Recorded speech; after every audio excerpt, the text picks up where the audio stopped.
پہاڑی زبان میں اپڈیٹ سنیے۔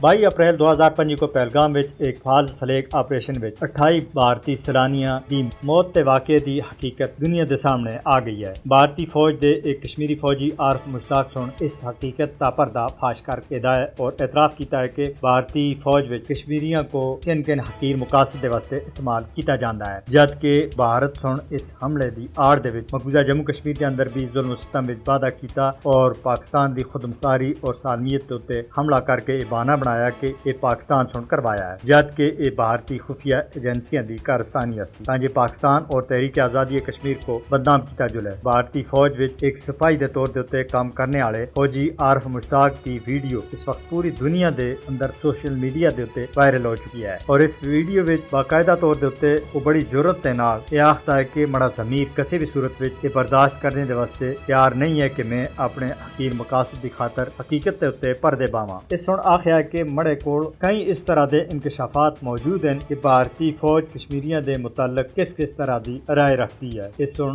آخیا کہ پہلگام دی طرح دے جتنے بھی مقبوضہ جموں کشمیر دے اندر واقع ہوندے ہیں یہ بھارتی خفیہ ایجنسیاں دی کارستانیاں ہیں اور یہ فوج دے ذریعے کرواندیاں ہیں۔ انہوں نے سن آخیا کہ بھارتی فوج کشمیری نوجوانوں کو گرفتار کر کے مختلف جعلی مقابلوں میں شہید کر کے انہوں کو مجاہد قرار دین دی ہے اور انعامات اور ترقیاں حاصل کرنے دے واسطے یہ کاروائیاں کیتیاں جاندیاں ہیں۔ کچھ عرصہ پہلا ایک بھارتی سیاسی لیڈر سن بھی آخیا سا کہ کشمیر دی تحریک آزادی کو اساں کشمیریاں دے ذریعے ہی ختم کر کے انسان اور یہ باقاعدہ اس سلسلے دی کڑی ہے جس دا اعتراف عارف مشتاق سن کیتا ہے۔ لہذا بھارتی ناپاک عزائم اس خطے دے واسطے دن بدن خطرہ بنتے جا رہے ہیں۔ بھارت تے اس ظلم کو لگام بانے دی ضرورت ہے۔